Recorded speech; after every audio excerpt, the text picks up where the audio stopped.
Hello everybody, and welcome to today's tangent study. This is gonna be a little bit of a different format. I'm trying out this new thing.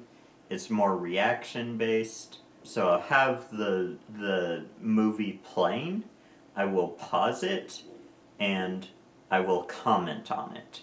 Now, of course, I'll have to edit everything I don't comment on out of the episode, so I highly recommend you go buy the Voyager DVDs, get a Paramount Plus account, and watch this episode prior to my reaction. With that being said, I'm gonna jump right into it. Let's see what we can sort of take from this. The goal is to sort of look at it from both storytelling perspective and a philosophical perspective. That's kind of what I want this series to be about going forwards. So that's sort of how we're looking at this. Oh, and this is still going. Oh my goodness, I am the worst YouTuber alive. So all that being said, I am starting the video now. Just when you think you're gonna die of suffocation, ow! Oh, you get a sharp pain in your knees, which begins to work its way right up to... A great sort of comedical bit right here. Neelix saying it will work its way up, and then Chakotay, stopping him as he's pointing at, what the poison works its way up to. Never judge a fruit by its skin. I believe that actually fruits that are poisonous do tend to be more vibrant in color. Now, I could be wrong about that, but I believe that's something I heard. And it's sort of interesting looking at that from the perspective of, the actual version of the saying, never judge a book by its cover, where it's like, yeah, but they put that cover on the book for a reason, right? And, usually this saying is made to, say, oh, never judge people for how they look. But there is elements of how you look that do say something about you. You decide to dress a certain way, that says something about your character. You style your facial hair in a certain way, that says something about your character. So, you can judge fruits a little bit by their skin, is that what he said? But also, you can judge people a little bit based off of their appearance, because they'll style their appearance certain ways based on who they are. It says something about them. A Leola root. You expect us to eat this? I think the Leola root is a reoccurring sort of gag in Voyager, where they'll bring it up occasionally, I guess sort of referencing back to this point, but this is where it first appears, so pretty cool. History. We are watching history right now. I'd find the second best source acceptable if it tasted better. You humans! Well, yeah, but you didn't cook it, right? If you pull a potato directly out of the ground and take a bite of it, it's gonna taste pretty bad. You cook up a potato with seasonings, it's wonderful. One of my favorite foods, potatoes. Potatoes are good. Buy yourself some potatoes, ladies and gentlemen. Stewed for a few hours in a light herbal broth. You won't even notice the mildew. See, this is what I'm saying. It's trying to be a joke where it's like, ew, the mildew. But, again, eat a potato you pull directly out of the ground. It's not going to taste very good. Cook it up right, it will taste very good. I don't think we're alone. I appreciate this sort of, this is like old television storytelling, how it doesn't take a lot of time, it just sort of gets right into things. And there's a lot of that in Star Trek. The show is known for being very slow, but it also does have a lot of these sort of fast-paced beats. And that's you don't necessarily have the time to tell a perfect story in television. They're,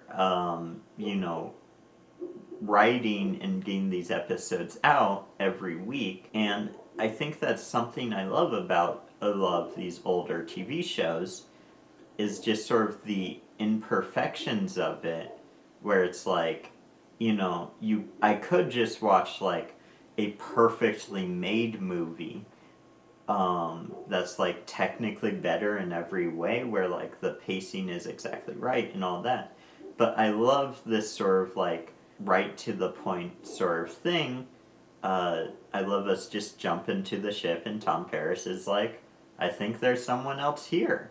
Those elements I kind of like. I like a fast-paced story, and I like a slow story as well, which is probably why I like Star Trek so much. One of my favorite things. Right up there with pizza. It's not a cloaking device as we know it, Captain. Yes, it's a cloaking device, but not as we know it. Yes, it's a cloaking device, but not as we know it. That was a Star Trekking, anyone? Star Trekking? Pretty good? Okay. Weird reference, I know. Nothing but bloodworms. Bloodworms, that sounds like something Klingons would eat. I am not a fan of the Kazon. I don't like their designs. I don't really gel with their sort of the culture they try and build for them. They just, to me, feel like less interesting Klingons or Cardassians. But I guess the sort of tribal thing where it's like there's these different tribes is kind of interesting. But overall, they just don't work for me as much as the other alien enemies from Star Trek do. Chakotay to Seska. So this is the first big episode with Seska. This isn't her first episode. She's had a minor role in previous episodes. You can watch my review of those. This is where we sort of figure out who she actually is and the bigger role she plays. I like Seska. She's very sort of power hungry, but not in a way that's like cartoonishly evil. Rather, it's more, she feels more like a real person who is power hungry.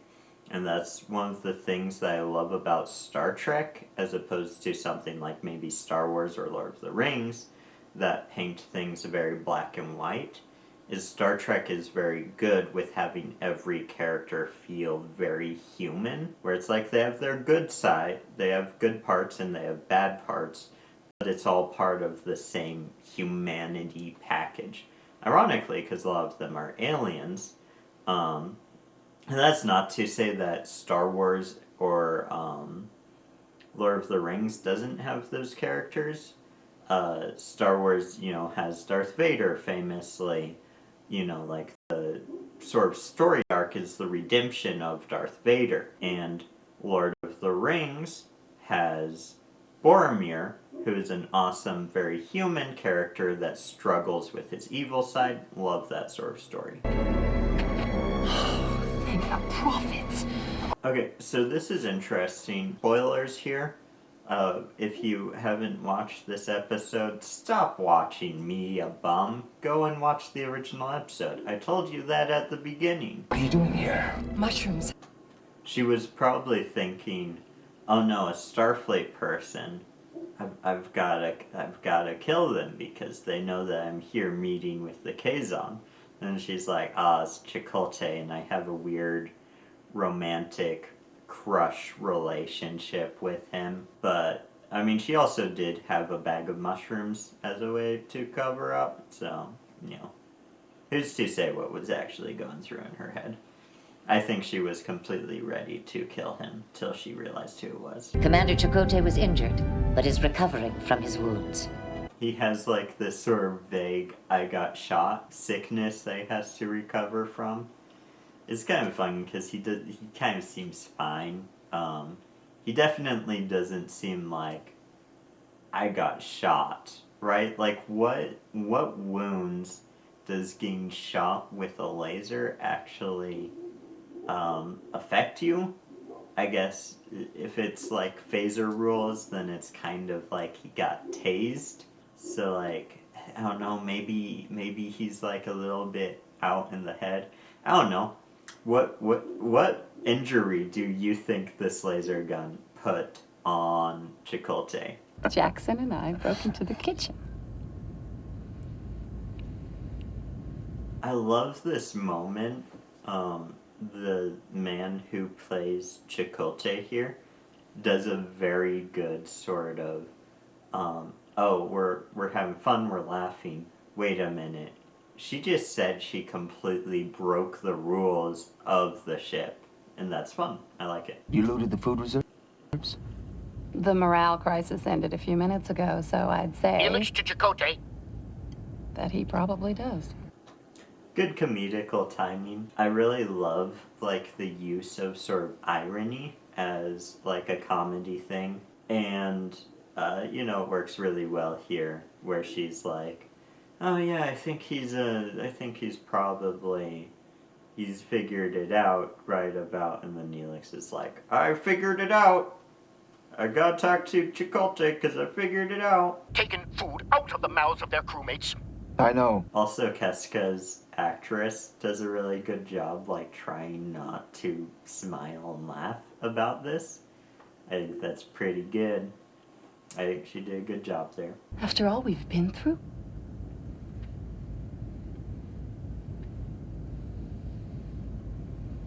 So this is where we kind of see the weird romance between them.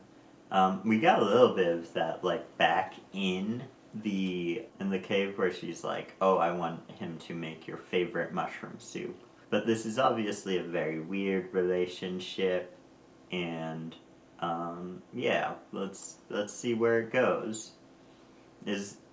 I guess here's the question for you. Is this Seska actually has feelings for Chakotay? Or is this her trying to power climb? Right? He's in charge of the ship, so, she wants to get on his good side so that she'll, be in a place of power among the ship. But we agreed a long time ago this wouldn't work. So they agreed it a long time ago, it wouldn't work. Again, it begs the question, is there actually any attraction on Seska's side? Or is the attraction just that she's attracted to a seat of power? Even back when he was on the Maquis, that is an option. This may be an opportunity to make a friend. So I love that line there. There's a quote I'm fond of that supposedly it was Abraham Lincoln who said it. It probably actually wasn't, because that's usually how these things go. But the quote is something along the lines of, do I not defeat my enemies by making them my friends? I like that that's Janeway's attitude here. I think that's pretty cool. I also like her, like, reassuring Neelix that she's taking his concerns seriously, but also she says that if they can help, then they need to. That's very much sort of the Spider-Man story, the moral of, if you have great power, you also have responsibility to help. And I like that. That's a very good sort of value system, I think. Someone's alive over here. I feel like Keska is sort of putting herself in risk by pointing out that this individual is alive. You would kind of almost expect her to try and do something to unalive him. But I guess that's not what she's doing. If you have any thoughts of why that could be the case, there's a comment section. You can use it if you want. The crew members closest to the explosion were virtually melded with huge pieces of metal fragments. So this is really interesting. Basically what it ends up being is that they stole a replicator from the Federation, or rather were given a replicator. This is a fun way to, like, sort of have an accident of the replicator, where it's like something happened in the replicator that just sort of, like, ended up altering all the matter around it, as, replicators can do, is, like, alter matter. So anyway, I kind of like this. I think this is a fun replicator accident. We're not sure what its function was, and it's going to be hard to get to. I like how they sort of don't say that it was a replicator right away. Now, I also want to point out, between this episode and the last episode, there is sort of a theme of, like, technologies not being compatible. Not every technology is compatible between, like, the different races' technology. I think that's cool. I think it's fun. I like it quite a bit. Someone from this ship has covertly given technology to the Kazon. So it's interesting how he says that's one of 3 options, and they immediately take it as that is the correct option, because I feel like actually there is a strong possibility of it being another alien that has similar technology to the Federation. Like, it's not unheard of different cultures coming up with the same methods of using technology. I believe the steamboat is an example of like something that was created by like a lot of different cultures kind of at the same time. So it's like, if it's possible to like build this technology in the Delta Quadrant, there's gotta be at least one culture out there that is sort of using a very similar sort of method of technology to the Federation. I don't like number 3 at all, Tuvok. I don't know why that's funny to me, but just the way she says that, I don't like number 3 at all. You know, it's very funny to me. I don't like it when I have to go number 3. Yeah, if you forgot I was immature, I am. What is number 3? It's something that you only have to deal with in space. If you're an alien, you humans just won't understand. Seska almost killed me because she thought I was Kazon. Remember what I said previously about I think she was ready to kill him? It's adding up, right? He says she almost killed me because she thought I was Kazon. Maybe, Chakotay, she almost killed you because she knew you weren't, and she thought that you would be onto her if you see her in the cave. Again, personal theory, but it's fun. So, what do you think? For the lab. Once it's clear. I kind of like this guy. He was very unlikable, I think intentionally, when he first showed up, because he was like the opposition to B'Elanna. But in this episode, I actually think he's kind of likable. He shows a maturity in this episode. I want it ready by the end of the day. No, Captain. I don't exaggerate. Tomorrow is the best I can do. I love this moment. It's one of those things where it's like a lot of times you kind of in life when dealing with people just go straight forwards, just be completely honest with them, and then like how Janeway is about to react here, most people are like, oh, okay. You know, there's several examples in my life where like someone's like, I need this thing, and I'm like, actually no, that's not doable. And then they're like, oh, okay, I didn't realize. So yeah, good sort of takeaway from this scene is that, you know, be straightforward, be honest, and be like, hey, I can't do that, or that won't work, or, you know, whatever. Just be honest and kind, and then, but direct, and usually the results will be good. I don't know, that's my experience. Understood, Lieutenant. We'll begin on the Kazon Wait, Bridge. what did she say? Understood, Lieutenant. Understood. Yeah. See, and this goes back to a very good previous episode between the two of them, where Janeway has the line where she's like, some captains like officers that will like sort of question them or push back, and this moment is an example of that. So it's very good sort of consistency in those characters. Also, I paused at this moment right here. Look at Chakotay's face. He's like, that's my B'Elanna. She's always, you know, she's always pushing back, but You know, she's right. I just think that's funny. There's some concern about you. Don't tell her! What are you thinking, man? I know that, like, he's blinded because there's this sort of weird romantic thing, but it is very odd that just, like, right off the bat, he's like, oh yeah, we suspect you of being evil, instead of, you know, like, sort of trying to keep it a secret and figure it out from there.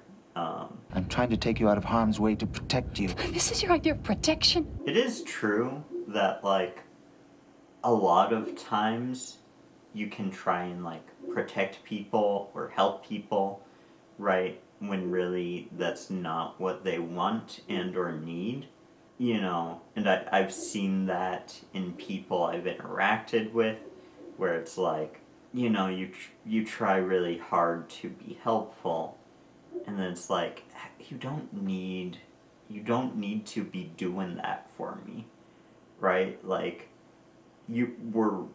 I don't need that sort of shell around me. It's actually preventing me from doing what I want to do and being the person I want to be.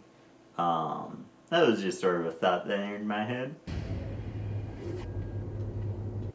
So you can sort of follow how the wheels are turning in her head. She learns that, like, they're kind of onto her a little bit. And she thinks, I gotta make sure to sort of cover my tracks. I'm gonna go talk to that guy in sickbay. Granted, he's only there because she pointed him out on the other ship. Maybe, actually looking back, it would have been suspicious if she didn't point him out when he was dying on the other ship.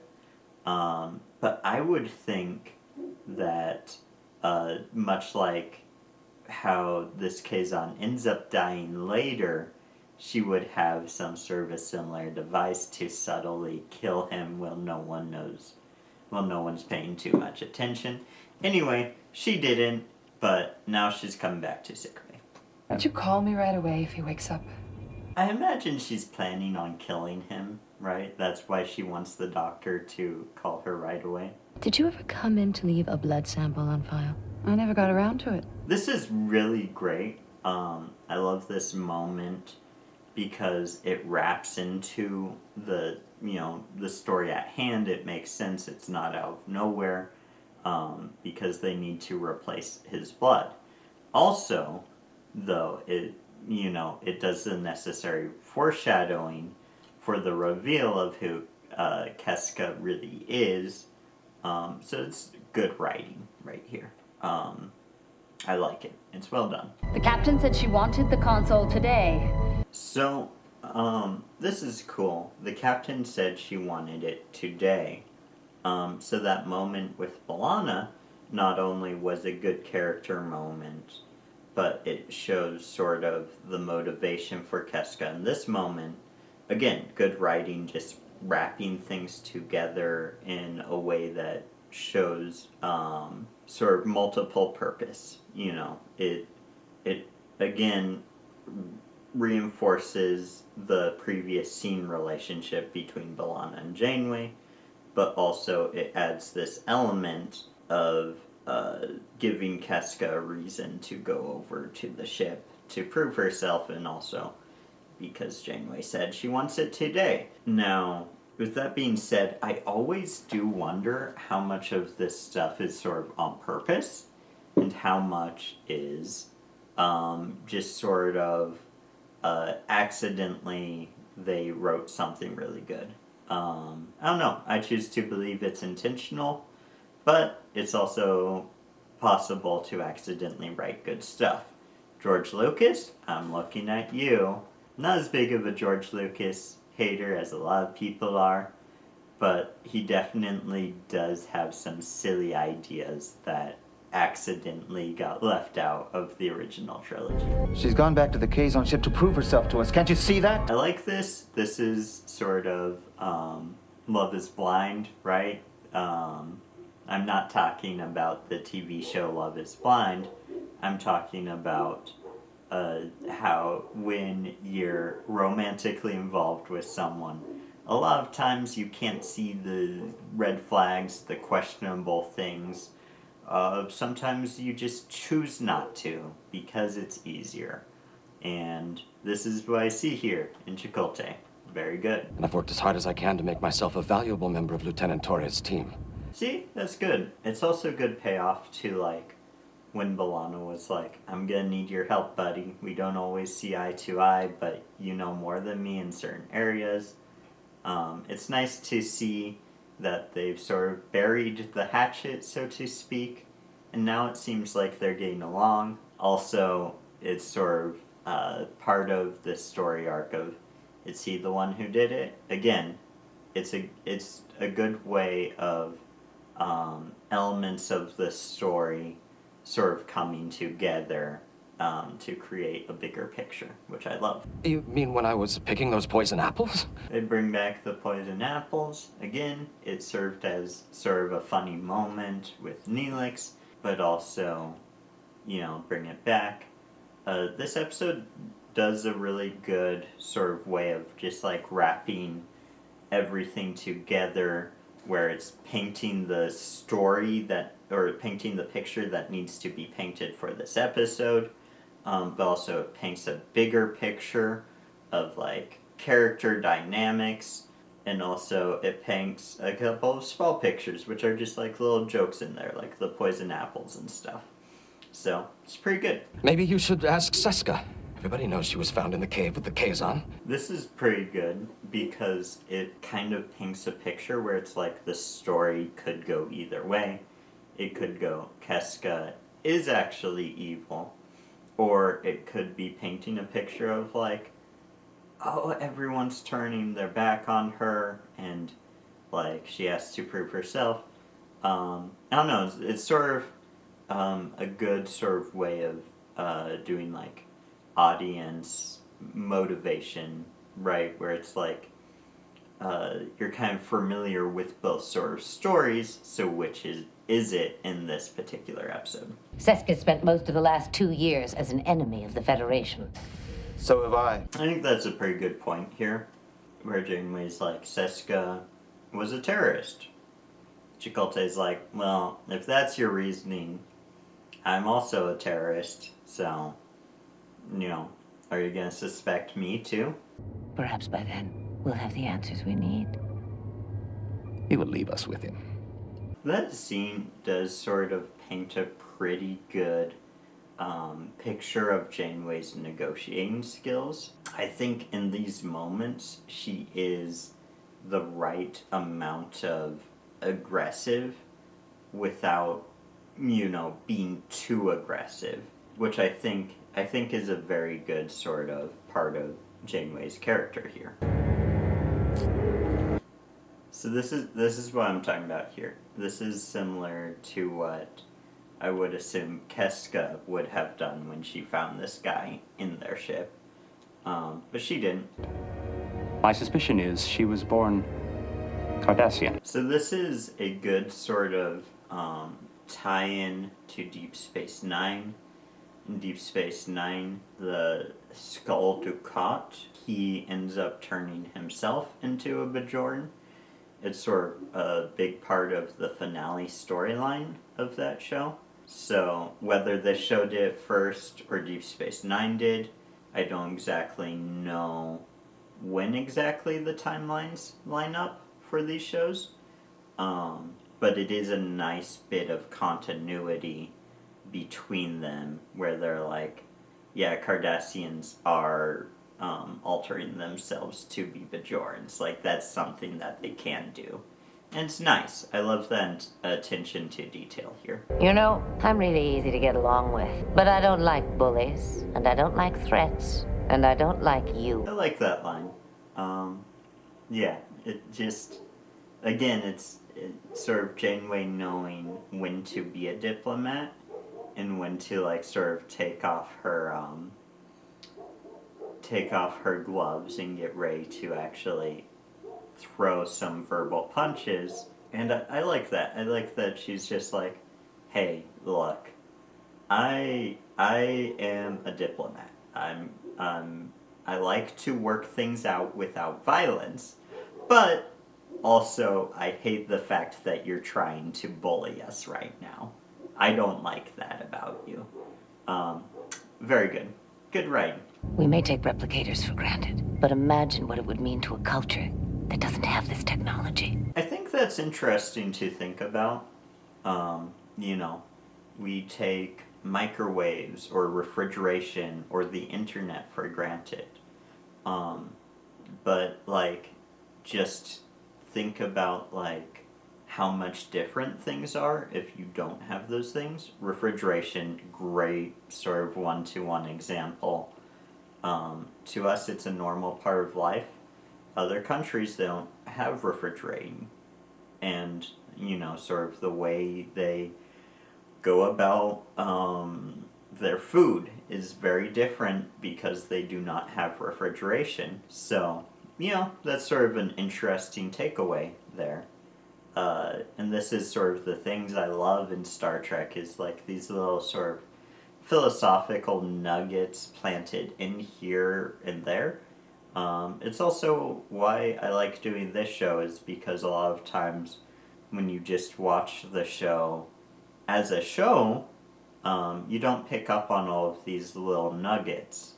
But if you're sort of reacting to it like this, you're more likely to pick up on these nuggets. And I like these nuggets. They're good. They're better than chicken McNuggets. Don't ask. It's what came to my mind. You really think I had something to do with this, don't you? I would like to know if anyone who's watching this video watched this when it first came out. And if so, do you remember in the time, were you thinking that Seska was going to be the traitor? Or were you thinking that she was going to be innocent? I just think that's sort of interesting. I know she's the traitor. I don't remember what I thought the first time I watched it. But, you know, it's just sort of interesting because I actually think this episode is doing it pretty good where it could go either way. Talk to me, Chakotay. You owe me that much. A little bit of gaslighting there. Her being like, "What's wrong with you? Why are you doubting me?" You know, typical gaslighting techniques. So, yeah, fun detail. Ask your doctor. Childhood virus that swept through the Bajoran work camps during the occupation. It is interesting that she says, quote, "ask your doctor" instead of "ask the doctor." This could be showing that she doesn't feel like she's part of the crew, but rather she is going to be part of the crew until something better comes along that she can step away from. Interesting little detail. Was it intentional? I don't know. Do you think I gave you my heart to get your Maquis secrets?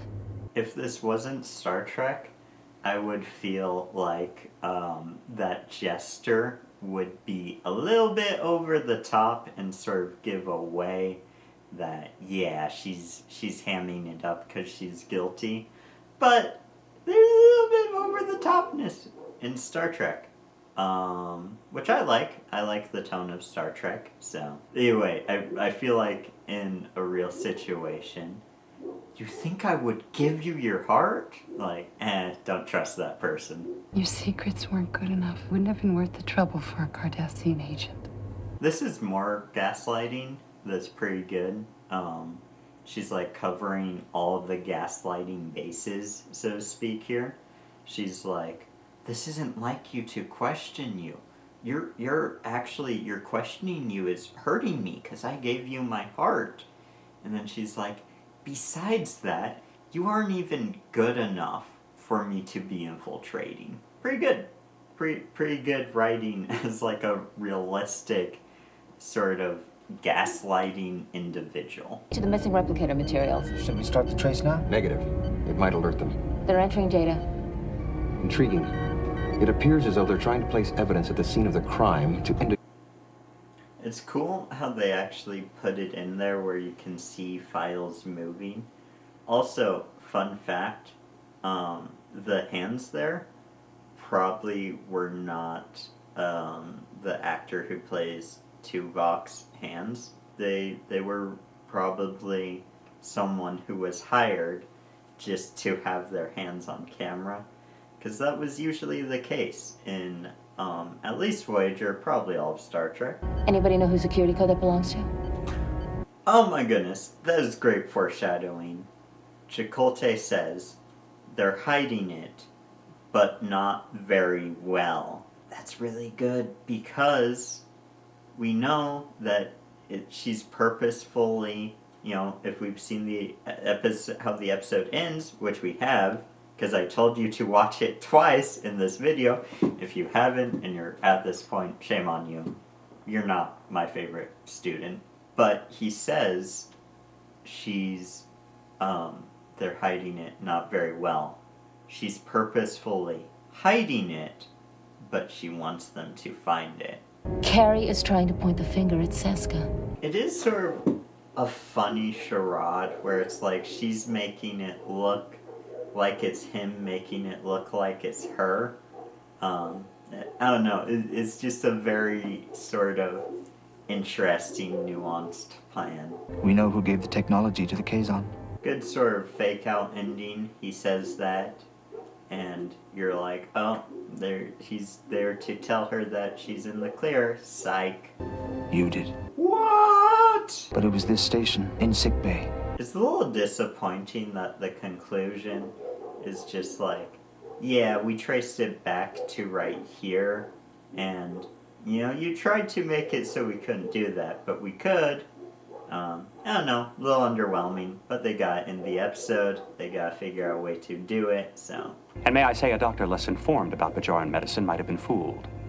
But my program includes the complete Bajoran medical text on Orchid's disease. I kind of like that. It's like, he's kind of saying, you know, where credit's due, most doctors would have been fooled by this, but since I'm a hologram, not a normal doctor, it didn't work for me.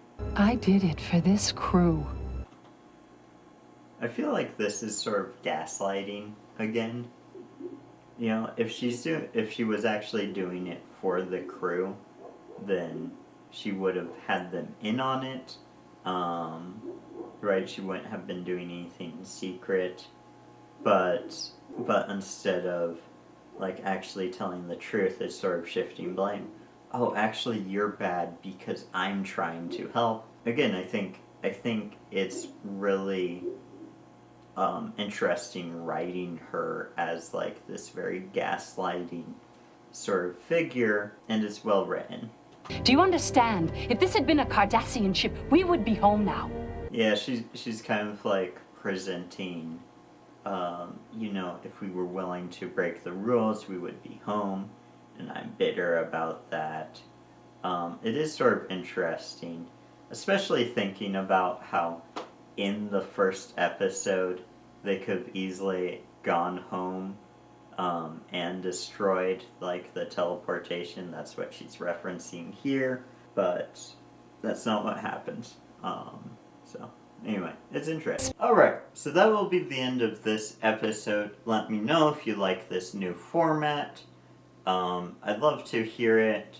If you have any thoughts about this episode or, you know, anything, I'm always happy to hear what you all have to say. Thank you so much for watching. Like the video, subscribe, live long and prosper, and farewell.